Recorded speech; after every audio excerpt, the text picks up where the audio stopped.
Yung kay ano, yung kay Senator Robin Padilla, paanuhin natin.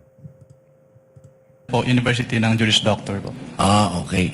When you're ready, sir, you have 2 minutes. Maraming salamat po, Ginoong tagapamahal ng hukom.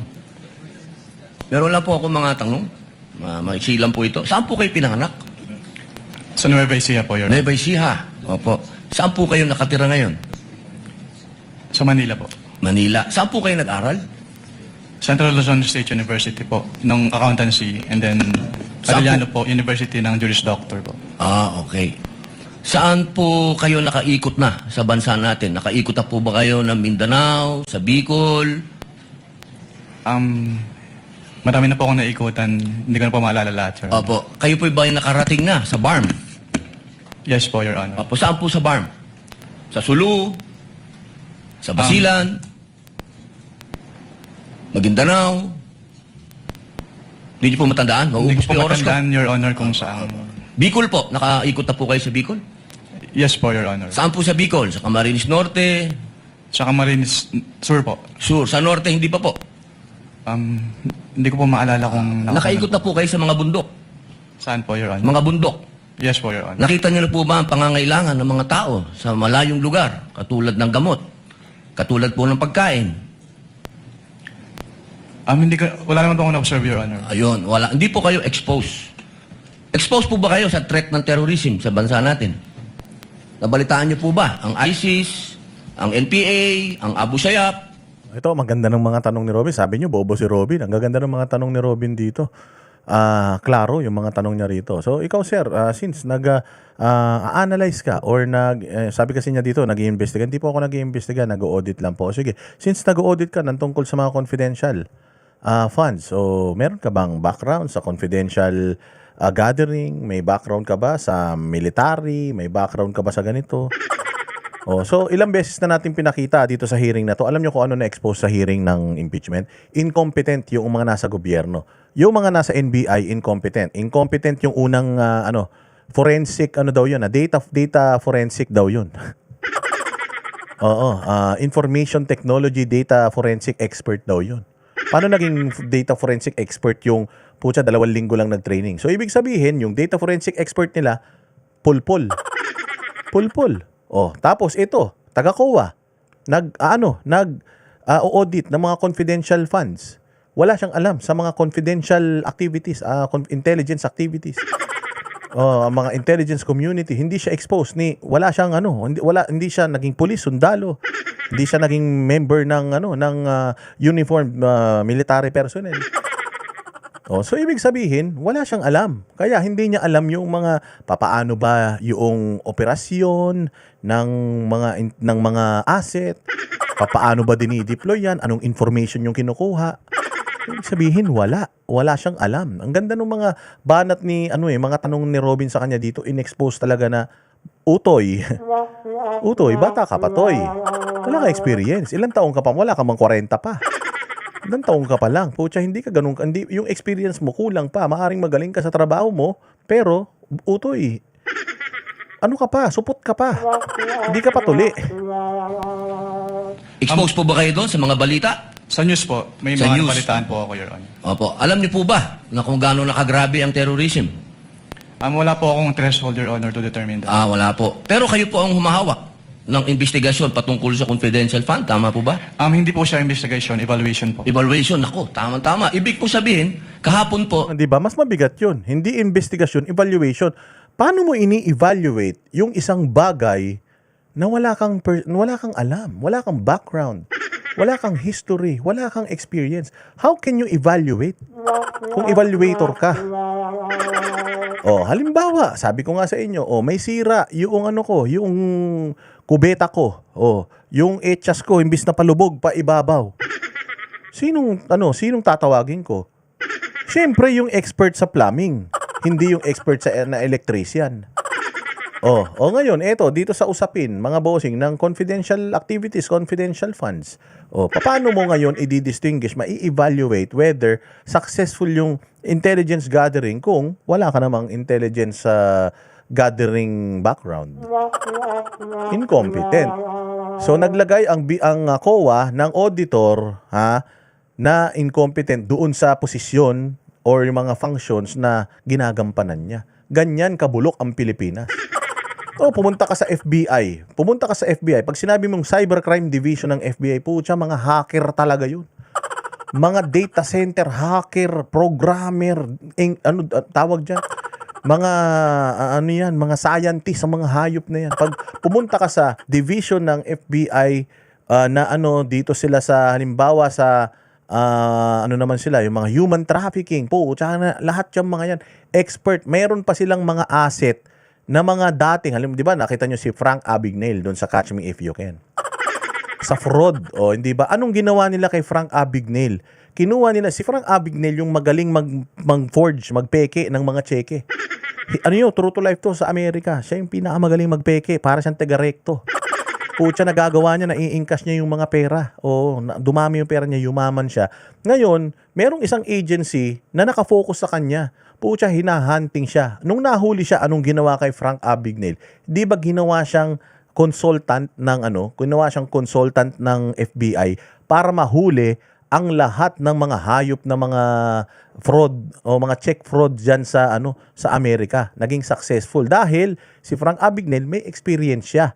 So siya ngayon yung naging katulong ng ahensya para masawata yung mga ganyang sindikato sa Amerika. Tama? Expert sila. Ganun. Kumukuha pa talaga sila ng mga tao na talagang galing doon para maintindihan nila at para makapag-operate. Ito walang alam. Nag-i-evaluate ka. Nag-i-evaluate ka ng isang confidential activity nang wala kang background sa intelligence man o kahit man lang security guard. Incompetent yung mga nasa gobyerno ngayon. Incompetent yung presidente, incompetent yung mga sekretary sa gobyerno. Kaya ganito, bagsak ang Pilipinas, bulok. Bakit? Bobo lahat ng nasa gobyerno. Sinabi ninyo na gumawa lang kayo ng preliminary investigation. Tama po ba? Preliminary inquiry. Hindi po, part po siya ng process namin. Ang ganda ng mga tanong ni Robin. Mahusay. Tingnan pa natin. Marami to. Dito pa. Papakita pa natin. Ipapakita pa natin yung yung tawag din yung mga kapalpakan nito. Ito, security clearance. Ang ganda ng tanong ni Ping Lacson dito, mga bossing. Ang ganda ng tanong ni Ping Lacson dito. Ito, tingnan natin to. Mahusay to. Within 2 minutes. Thereafter, Senator Judge Padilla. What is your level or security clearance level? Top secret being the highest, access sa documents at information, restricted being the lowest. Wala, hindi niya masagot. Tinanong siya sa security clearance. Kahit mintakin mo nag-i-evaluate ka ng confidential activities. Yung tanong tungkol sa security clearance, hindi mo alam. Ito maganda kay Ping Lacson, kahit naman abnormal to, kahit paano, magaling din naman talaga to. So, meron siyang background. May background siya sa intelligence dahil dating PNP chief to. So, siya, part siya ng intelligence community. Ngayon, alam niya yung pasikot-sikot. Alam niya kung paano mag-operate yung mga asset. Alam niya kung ano yung gastos ng mga asset. Naiintindihan din ni Ping Lacson yung paggamit ng mga aliases. Pucha, kaya nga alam niya yan, pero hindi niya yan pinupush. Kasi nga, pabor kay Inday Sara yun eh. O si Mary Chris Piatos. Alam naman ito ni Ping Lacson na normal yun. Dapat nga, of all people, siya yung nagsasabi normal yun. Galing ako. Si Bato kasi, di ba, galing siya sa PNP. O sinabi ni Bato, normal yun. Kahit PNP, nagtinatago yung mga mukha nung kanilang mga nire-rewardan eh. That's normal, lalo na kung confidential informant. O alam ni Ping Lacson yun. So ang tanong sa kanya, security clearance. Security clearance, meron ka? Wala, hindi niya alam. Meron ka ba security clearance na nag-grant o na-issue para sa'yo? Wala naman. Well, I assume na mataas yung security clearance mo kasi ang hinahawakan mo, ino-audit mo, confidential information, confidential funds, di ba? Yes po, Your Honor. So I wonder why... Yes, Your Honor. Tanga, wala kang security clearance. Tinabi mo, wala kang security clearance. Anong yes, Your Honor? Tinan mo I assume, miski ako bilang taxpayer, I assume na talagang expert to. May background. Expert po 30 plus years old, wala pa palang 40. I assume, pag sinabi mo na data center forensic, data information forensic expert ka, ibig sabihin, may tinapos ka na computer programming, computer science, computer engineering, meron ka mga training, CompTIA. mga tawag dito, kung ano-ano mga IT upskill training. Kumpleto ka ng mga title na yan. Pag sinabi mo na data forensic expert ka, pucha malaman-laman mo accountant. Yung data forensic expert natin, hindi man computer graduate. Walang hiya na yan. Tapos ito rin, nag-imbestiga siya or evaluate siya ng mga intelligence. Dapat expertise, tama yan. Intelligence, eklat. Tapos wala siyang security clearance. Hindi niya alam paano gumagalaw yung intelligence community. Inan niya, paano naging yan? Paano naging competent na na witness yan? Wala ka security clearance kasi paano ka mag-audit? Kasi pag may intelligence project, naka-bolt yan eh. Lahat ng aliases, yun ang nakalabas. Pero yung tunay na identities corresponding to the aliases, naka-bolt. Pag declassified na, terminated na yung program, yung activity o yung project, intelligence project, pwede na ilabas yun kasi declassified na yun. So kung wala kang security clearance, paano ma-access? Yung tulad na sinabi ni Senator Subiri, quarterly, nagpapadala sa Senate President, Speaker of the House, ng Richard Duval, salamat sa iyo. Isa kang alamat, ikaw din. Alamat ka dyan sa Baltimore, Maryland. Ito yung sinasabi ni Ping Lacson. Bibigyan ko kayo ng isang example dito sa sinasabi niya.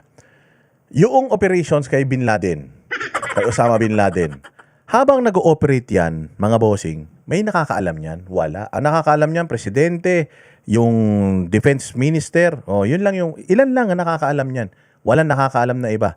Nagpa-practice na yung Team SEAL 6. Tama ba? SEAL Team 6. Nagpa-practice na sila. Meron na silang simulation. Matagal na nilang sinusurveillance yun. So habang sinusurveillance na si Bin Laden, umaano na yun? Gumagastos na sila ng milyon-milyon, bilyon-bilyon na. Lahat mula sa baba, mula doon sa Pakistan hanggang dito, hanggang sa Amerika na nagte-training sila. Gumawa sila ng sarili nilang pasilidad na kaparehas nung noong building kung saan nila nahuli si Bin Laden.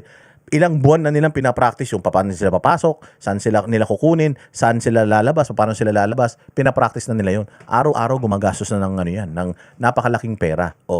Paano? Halimbawa, si Bin Laden, hindi nila nahuli. Nakataka si Bin Laden, ni-raid nila, hindi nila nahuli.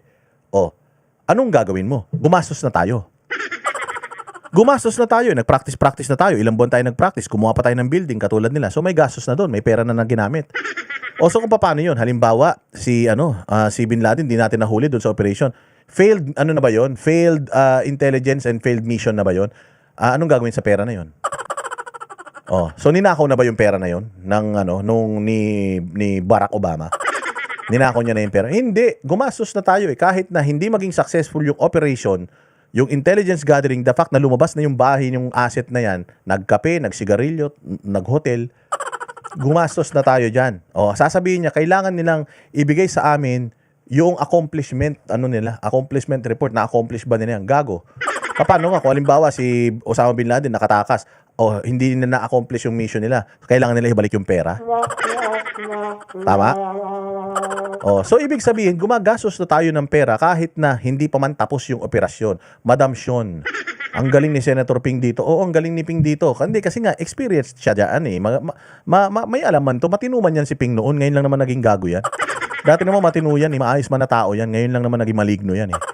So yun yung sinasabi niya dito. At saka, katulad nun, yung intelligence gathering kay Bin Laden, wala nakakaalam nun.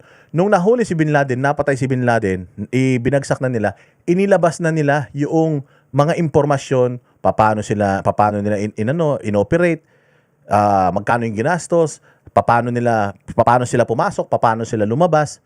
Nilabas na yun sa taong bayan kasi nga declassified na yun.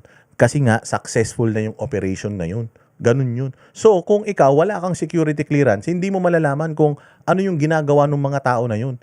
Kung halimbawa yung operation hindi pa tapos, yung sinusurveillance na adik hindi pa nahuhuli, ongoing operation yun. Kung wala kang security clearance, hindi mo malalaman yung ongoing na yung ongoing na operasyon nila. Yung kung paano sila gumagastos, sino yung mga nakakatanggap ng pera. So ibig sabihin, incompetent itong COA COA auditor na ito. Walang alam. Basically. Intelligence and competence, paano ginastos? Kasi may oversight powers kami, di ba? So paano ka makakapag-audit properly kung hindi mo alam yung nature ng intelligence project or operation. Kaya kanina tinatanong ko, yung bang evidence of success per activity, ano ba, after Yung pala yun, evidence of success. E paano kung hindi successful? Halimbawa, ako si BP Sara, may sinusurveillance kami, hindi naging successful. O, wala silang may bibigay sa inyo na evidence of success. Ano yun? Isosolid nila yung pera? Ganon? Hindi pwede yun. Gumastos na tayo ron eh. Failed mission yun, pero valid yung paggastos ng pera dun. Tama? Hindi naman lahat ng operation successful eh. Hindi naman lahat ng intelligence operation nagiging successful eh. Pero gumagastos na tayo dyan. Tinatanggap ba yon yung ginastos natin kahit palpak? Dapat. Pumalpak nga lang yung plano. Oo, sayang yung pera. Pero tinatanggap yun. O yan, ang problema, success report yung ginahanap niya. O paano yun? surveillance report. And mind you, you cannot call it successful kung negative yung surveillance. Wala nakita eh. Pero gumastos ng pera yon. So would you consider that another topic as a success or evidence of success, maski negative yung resulta ng intelligence information gathering, operation or activity, or yung after surveillance report? So kung walang result, negative, hindi successful? Hindi pwedeng i-clear? Nakalagay po kasi yung nature ng item is payment of reward. So dapat... No. Ayan na naman, iniiba mo na naman yung sagot eh. Payment of reward, payment... Ang iniiba mo na naman, may tinatanong nga sa yung ang gulo-gulo mo talaga eh. Pagka kasi nag-acknowledge Pocha, puro ka kasi sunod ka ng sunod sa script. Sumagot ka lang dun sa tanong. Huwag ka na sumunod sa script. May script kasi, payment of reward. Mary Grace Piatos. Puro kasi kayo script, kaya labo-labo yung mga testimonya nyo eh. receipt, no? Halimbawa, bumiyahe, meron ding informant yung informant. Tulog na si Asidre. Hoy, si Asidre, putsang ina, gisingin nyo. Mukhang naparami yung kain ng pigrolak. Naparami yung kain ng ng kanimbaboy, putsang ina, tulog na, inanto. Hoy, Asidre, putsang ina, binabayaran ka ng taong bayan, matutulog ka lang pala, papalitan mo pala si Drilon. Langya si Asidre, ang himbing. Huwag kayo masyado maingay, baka magising yan. Putsang maghanap ng tsupon yan. Langya talaga si Asidre, huling-huli, sarap matulog, boss? Masarap ba pera ng taong bayan? Libre lahat? Putsang lamig dyan, may aircon? Yari. Tangin na yan, Sige, kanin baboy pa more. Susan, o bumili ng sigarilyo sa sari-sari store, nagkape, kasi kausapin informant. Wala ka makitang, thank you, Mr. President. Alam mo, ang ganda nung ang ganda nung mga tanong ni Lacson eh. Umalis na kagad si Lacson kasi alam mo, napapahiya yung maganda yung mga tanong ni Lacson, pero feeling ko na-realize ni Lacson na shit, hindi ko pala dapat tinatanong to, kakampi pala ako ni Bongbong. Nakita nyo, nung bumatingaw, umalis na siya kagad kasi nga, na-realize niya, oh my God, mali. Si Lacson matinuman ang utak niyan. Oo, until naging aso ni Bongbong yan. Kaya nung nagtatanong siya, nakikita niya, napapahiya na itong resource person ng mga kakampi niya. Kakampi man niya yan, prosecution, kakampi niya si Bongbong. Aso nga ni Bongbong yan eh. Kaya nung na puta patay, ba't ko ba tinanong to? Nakalimutan ni Ping Lacson, kakampi pala niya si Bongbong. Nakalimutan ni Ping Lacson na gusto pala nila kailangan pala ma-impeach si Inday Sara. Bakit ginigis ako tong kakampi namin? Kaya nung tumunog, oh shit, ayoko na magtanong. Hindi niya na tinuloy. Pero kung ako yun, itutuloy ko. Oh no, sabi nga niya. Itutuloy ko, ang ganda nung mga tanong niya eh. Kasi ang dami sanang malilinawan. Kung ako nga si Escudero, sasabihin ko na, Senator Ping, ang ganda nung tanong mo. Ang ganda. Bigyan pa kitang 30 minutes. Ako, with the indulgence of all the senators here, ang ganda nung tanong ni Ping Lacson, please, ituloy natin. Gusto kong marinig yung sagot nitong na to. Putsang ina, bigla siyang umalis, na-realize niya, oh my God, mali. Hindi ko pala dapat tinanong yung kaaway ko pala si Inday Sara. Uy. Nawala si Ping Lacson sa script, pansamantala biglang tumakbo. Ayun kitang-kita natin biglang tumakbo pala yun.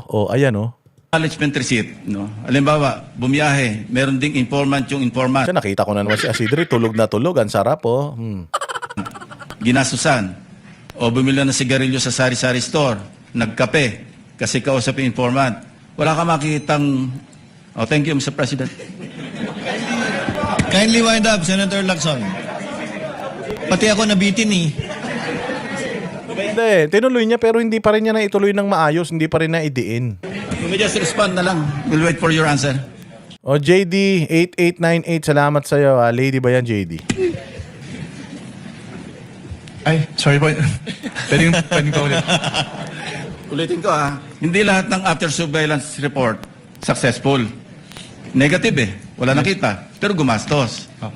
Hindi lahat ng intelligence gathering information successful. Kasi negative. Pero may gastos yun. How would you classify that? Evidence of success ba yun o hindi?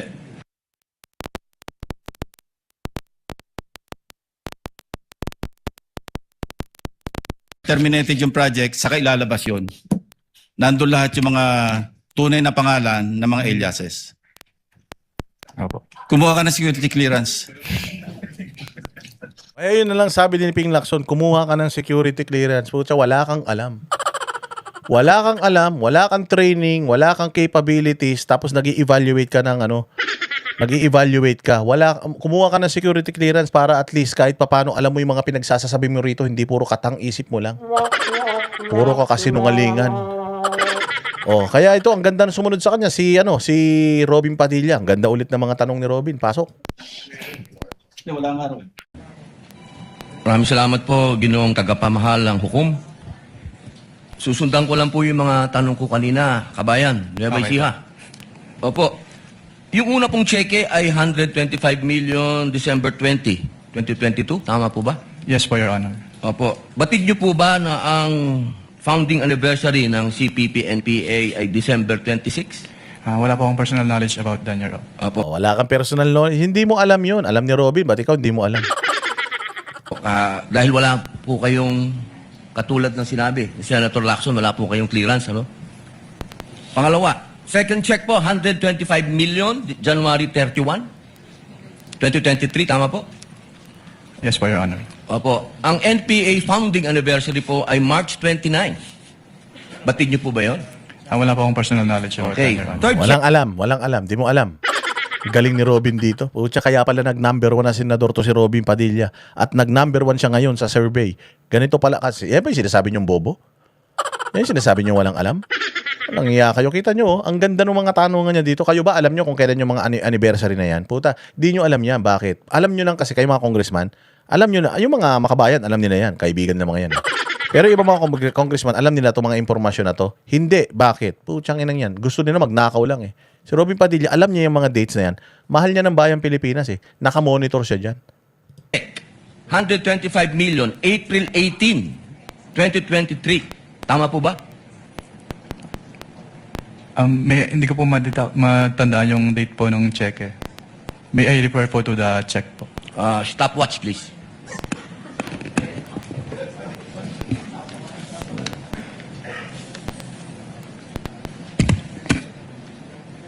April 18, 2023 po, yung 125 million.